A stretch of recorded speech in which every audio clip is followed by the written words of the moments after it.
लोकसभा चुनाव का परिणाम आ गया है और बक्सर से आरजेडी के सुधाकर सिंह ने जीत हासिल की है और हमारे साथ मौजूद हैं खुद सुधाकर सिंह। उनसे बात करते हैं। सुधाकर जी, तो पहले बहुत बहुत बधाई। 2024 के चुनाव परिणाम को आप किस रूप में देखते हैं? सभी दर्शकों को मेरी तरफ से नमस्कार है। निश्चित तौर पर 2024 लोकसभा का चुनाव इस देश में तानाशाही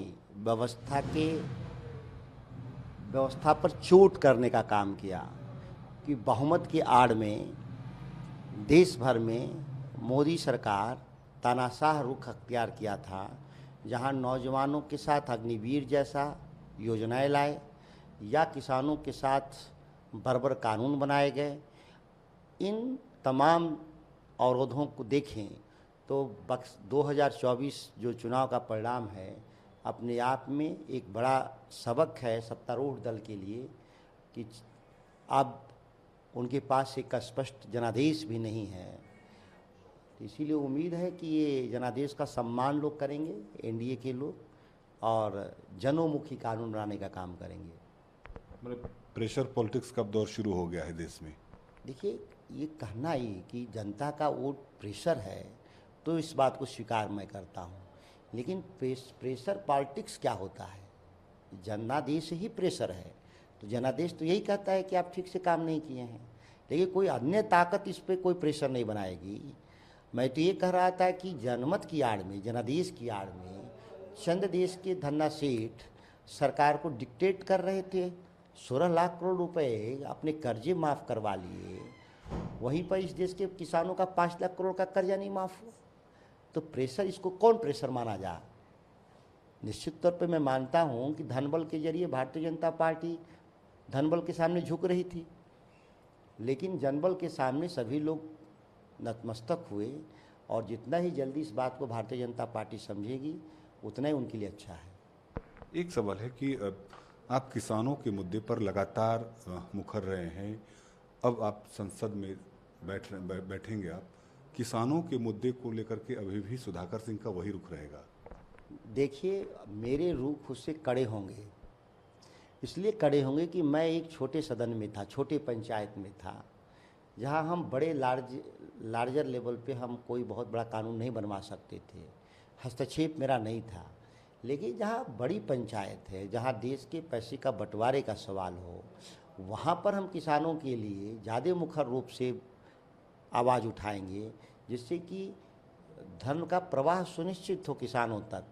क्योंकि इस देश के 70-80% जो किसान हैं जिनकी माली हालत ख़राब हुई है, आप रिजर्व बैंक के आंकड़े को देखें कि ग्रामीण क्षेत्रों में बचत कमज़ोर हुआ है। बचत इसलिए कमज़ोर नहीं हुआ कि हमारी आमदनी घट गई किसानों की।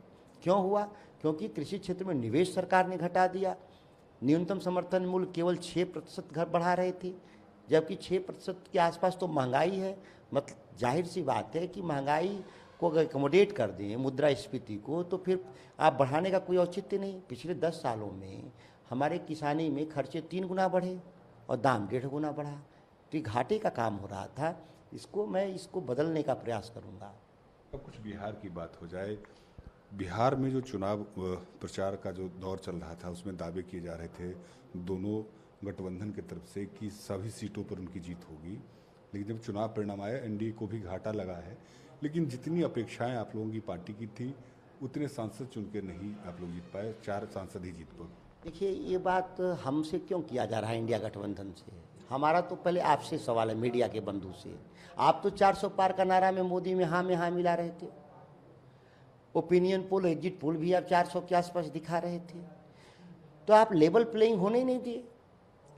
लोगों में निष्पक्षता नहीं होने के चलते जो फ्लोटिंग वोट है 5%, वो सत्तारूढ़ दल की तरफ आप ले गए। मीडिया अपने नैरेटिव के जरिए 5% तो एज दे दिया बीजेपी को, एनडीए को। अगर वो 5% एज नहीं देता तो हम 30 जीतते, वो 10 पे रहते। इतनी का तो अंतर है। तो इसका दोष हमारे पर क्यों जा रहा है इंडिया गठबंधन? क्योंकि आप लोकतंत्र के चौथा खम्भा है। आपकी भूमिका है कि नहीं? और वो भूमिका निष्पक्षता को लेकर के था। लेकिन इस देश में मीडिया ने, लार्ज मेजॉरिटी मीडिया की मैं बात कर रहा हूँ, 10% निष्पक्ष होंगे, लेकिन 90% लोगों ने तो 400 पार के नारा के साथ आवाज़ बुलंद कर रहे थे। आपने कभी भी डेटा को जांचने का प्रयास ही नहीं किया कि सब फर्जी आ रहे हैं। मतलब आपका कहना है कि मीडिया के कारण आप लोगों को ज़्यादा कम सीट नहीं सीटें होगी। मिली और एनडीए को ज़्यादा सीटें मिली। 292 नहीं जीतते, 192 पर रह जाते। लेकिन तेजस्वी यादव तो लगातार कह रहे थे कि बिहार में 40 की 40 सीट जीतेंगे, अपेक्षा अनुरूप परिणाम नहीं मिला, तो फिर मीडिया पर दोष क्यों? मैं मीडिया को इसलिए दोषी मानता हूं कि हम 40 का दावा कर रहे थे, हम दोषी कैसे हो गए? मीडिया भी तो कह रही थी कि भाजपा 40 जीतेगा, तो मीडिया दोषी हुआ कि नहीं हुआ? हमको तो मिलना था सीट, इसलिए हम अपने लिए कह रहे थे कि हमको 40 जीतेंगे। मीडिया क्यों कह रही थी कि 40 एनडीए जीतेगा? उसको कहना चाहिए था तमाम जो एग्जिट पोल थे वो एग्जिट पोल तो अब सही साबित भी नहीं हुए। कि कोई एग्जिट पोल नहीं सही साबित हुआ, कोई ओपिनियन पोल सही साबित नहीं हुआ, सब फेल कर गए। मैंने कहा ना कि 5 देश में 95% लोग वोट देते हैं, लोग विचारधारा के आधार पर। 5% उसका जय बोलते हैं जिसकी सत्ता होने वाली होती है। वो 5% को आपने शिफ्ट करा दिया एनडीए में, देश में। ये मीडिया के भरोसे हुआ। लेवल प्लेइंग नहीं था। अगर आप निष्पक्ष रूप से रहते, लेवल प्लेइंग बराबरी सबको अवसर दिए होते, तो हम लोग को 5% मेरी तरफ वोट आना था तो 192 पे हो जाते। यही हुआ। एक सवाल सुधाकर जी आपसे है कि जब आप कृषि मंत्री थे बिहार में और नीतीश कुमार की कैबिनेट में थे, लगातार नीतीश कुमार के साथ आपके जो मतभेद उभर कर सामने आ रहे थे। अब नीतीश कुमार अभी किंग मेकर की भूमिका है, क्या अभी भी सुधाकर सिंह अभी भी नीतीश कुमार के प्रति वैसा ही रुख अपनाए हुए हैं? देखिए, एक व्यक्ति मेरे एक व्यक्ति देश की राजनीति को बदल नहीं सकता, परिस्थितियों को बदल नहीं सकता।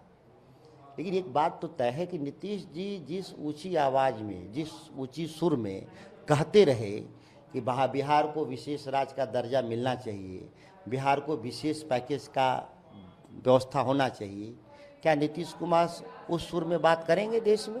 क्योंकि वो किंग मेकर हैं, उनके बिना देश में सरकार नहीं चल सकती। तो क्या बिहार के लिए इतनी बात वो मांग नहीं मनवा सकते? 19 साल बिहार ने उनको अवसर दिया ऊंचे पद पर जाने के लिए। आज बिहार ने उनको एक ऐसी हैसियत में रखा कि वो चाहे तो मनवा सकते हैं। अगर करवा देते हैं नीतीश जी तो उनके लिए साधुवाद है, नहीं करवाते हैं तो बिहार की जनता यही समझेगी कि आप सत्ता और पद के लिए लड़ते हैं, आप बिहार के लिए नहीं लड़ते। आपके गठबंधन की तरफ से भी उनको ऑफर दिया जा रहा है, तरह तरह की बातें की जा रही हैं कि नीतीश जी ने इंडिया गठबंधन की नींव रखी थी, अब उनके पाले में है कि वो कहाँ जाते हैं, तो उसको क्या माना जाए कि उनको अपने पाले में लाने का प्रयास है? देखिए, केवल नीतीश कुमार के लिए नहीं, इस देश में सभी उन क्षेत्रीय दलों से जो भारत के संविधान, समाजवाद और धर्मनिरपेक्षता में विश्वास रखते हैं, उन लोगों से हम इंडिया गठबंधन जरूर अपील करता है कि भारत के बेहतर भविष्य के लिए आप हमको सहयोग करेंगे, कर सकते हैं। उसमें नीतीश कुमार जी का भी एक नाम है। उस परिप्रेक्ष्य में इस बात को देखा जाना चाहिए। 2024 का चुनाव कैसे 2025 में जो बिहार विधानसभा का चुनाव होने वाला है, अब उसको लेकर के क्या सोच रहे हैं सुधाकर सिंह? बहुत साफ है। 2019 में 1 लोकसभा जीते, 2020 के असेंबली में हम लोग 115 विधानसभा जीते। इस बार हम 10 जीते, इंडिया ब्लॉक 10 सीट जीता, तो हम 200 से ज़्यादा सीटें मिले का जीतेंगे। हमारी तो सरकार निश्चित बनेगी बिहार में, इंडिया गठबंधन की सरकार बनेगी, तेजस्वी जी चीफ मिनिस्टर बनेंगे। वो तो एकदम साफ मैंडेट है बिहार का, उसमें कहीं कोई दिक्कत नहीं है। और केंद्र की सरकार कितनी स्थिर सरकार आपको दिख रही है, क्योंकि अब गठबंधन की वहाँ भी एनडीए की सरकार है? बता रहा हूँ कि बिहार के मुख्यमंत्री और देश के प्रधानमंत्री 75 साल उम्र पूरा हो गया। अब दोनों को सत्ता मुँह त्यागना चाहिए और राष्ट्र निर्माण की भूमिका में आना चाहिए। तमाम मतभेदों को भुला करके राष्ट्र निर्माण में जो जरूरी काम है उस काम को पूरा करना चाहिए। अगर वो कर सकते हैं तो ज़रूर करना चाहिए, क्योंकि जो परिस्थितियां हैं देश की कि अगर आम आदमी की आमदनी नहीं बढ़ी तो एक भारी संकट होगा, नैतिक संकट होगा कि इस देश में लोकतंत्र क्यों चलना चाहिए, चुनाव प्रणाली का क्या औचित्य है।